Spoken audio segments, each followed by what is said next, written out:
আজকে আপনাদের কাছে তুলে ধরবো একটা দাদু ছাতুর শরবত বিক্রি করছেন। এটা কি হচ্ছে দাদু? হ্যাঁ, এটা কি তৈরি করছেন? এটা ছাতুর শরবত। কি কি দিচ্ছেন?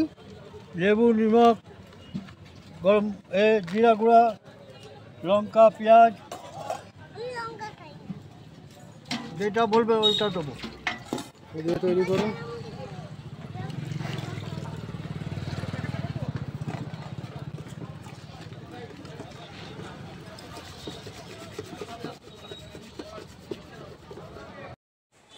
এই ছলার ছাতু শরবতটি আমি খেলাম এবং আমার মেয়েকে খাওয়ালাম, খুবই ভালো লাগলো। দাদু বসেন কেশারি বাস স্ট্যান্ডে অথবা মিনি মার্কেটে।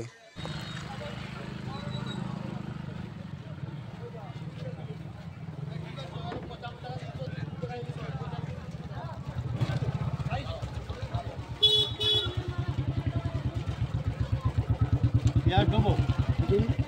দাদুর নাম কি? আমার নাম গোপাল, গোপাল। গোপাল দাস। বাড়ি কোথায়? বাড়ি আনারে। এটা কি কি দিয়ে করেছেন? এবার অনেক জিনিস আছে, দেখুন না, খেয়ে আপনি বুঝতে পারবে। দাম কত? 20 টাকা।